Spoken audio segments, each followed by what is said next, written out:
Time now for our health and science focus, and this week we're turning our attention to all things cannabis. Now, products made from the once illegal plant are growing in popularity, and the cannabis industry in South Africa, as you might have noticed, is expanding this as laws are changing to allow for the growing and consumption of marijuana. Parliament is soon expected to puff and pass the Cannabis for Private Purposes bill. Let's discuss exactly what happens, especially when it comes to growing it, with Bryce Grantham. He's co-founder of the Cannabis Collective Group. Bryce, a very good morning to you, and thanks so much for your time this morning. Firstly, just explain to us what it is you actually do when it comes to the growing of cannabis, you specifically. Good morning, Rebecca. Personally, I grow for personal consumption, but mostly I grow for seed production. So I spend a lot of time looking at cannabis genetics and how they work within our South African environment, and I select cannabis based on resistance to mold and pests which work in our environment in South Africa for the larger cannabis industry. All right, so I'm going to be having a more legal discussion, in-depth discussion later with lawyers around this. But I want to know from you, from a growing perspective, what are the laws around that at the moment, growing it in your home for your consumption? So as far as it goes right now, there haven't been any specific laws that have been put into place, except for that we are, as adults, allowed to grow cannabis within our homes.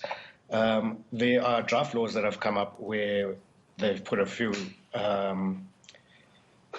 guidelines on how many plants we should grow and what the total volume of that is. And currently they say that 8 plants with a maximum of 1.2 kgs per household, with a maximum of 2 adults per household, is what is allowed to be grown.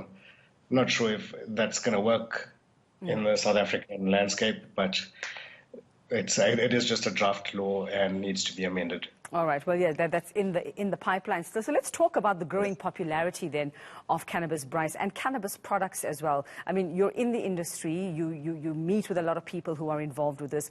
What is it that has happened in South Africa over the past couple of years that you've noticed when it comes to the growing popularity? Why is it growing so in popularity? Well, it's definitely had a major boom in popularity. Cannabis is a plant that heals everybody in many ways, and the more research that's being done about it, and the more we move past prohibition, the better view we have of the ways that it can heal, whether it be cancer, hypertension, sleep, stress. Everybody wants to try it out, and people are willing to try it out, especially because there's no side effects. Happy, hungry, sleepy is the worst you can get. All right, so let's talk about the responsible growing now. For all of those reasons that you've just laid out for us, different ailments, different needs that people might have, do you have to grow a strain of cannabis that is particular to that need, or generally does it work for everything, just one strain, one type of cannabis? No, you would definitely need to have different strains for particular needs. When we look at cannabis, there are a multitude of cannabinoids and phytocannabinoids like terpenes.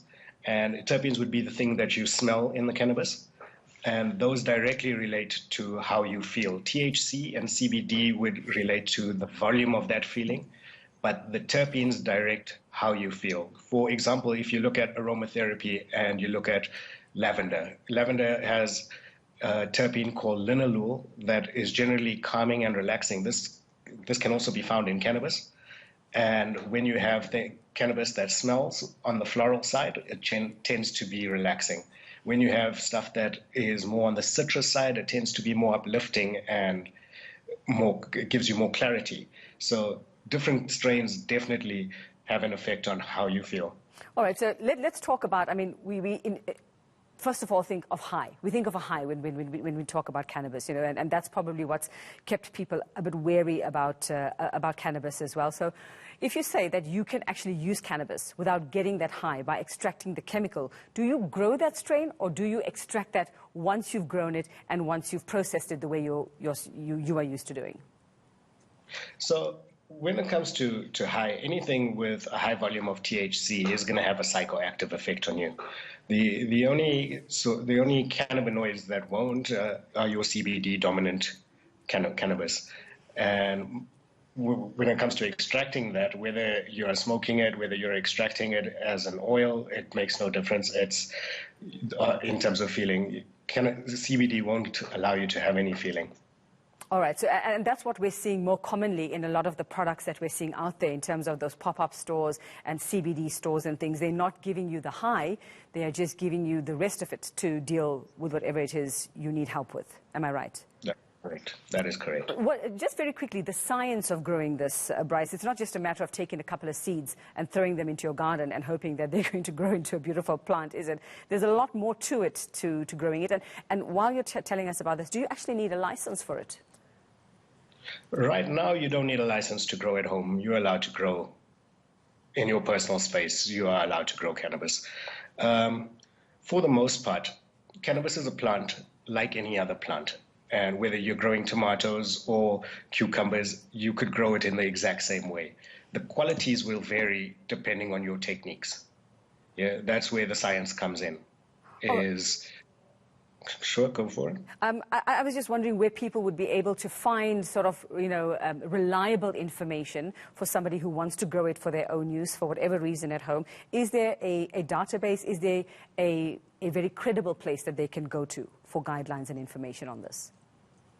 Well, I would suggest growweedeasy.com. Brilliant website, has lots of information on how to grow cannabis safely. All right, well, thanks very much for that. That's Bryce Grantham. He's co-founder of the Cannabis Collective Group. He grows it at home and just telling us what it entails. It's a lot more complicated than what we think. We will unpack that further in our discussions in the next hour or so. That's still on the way.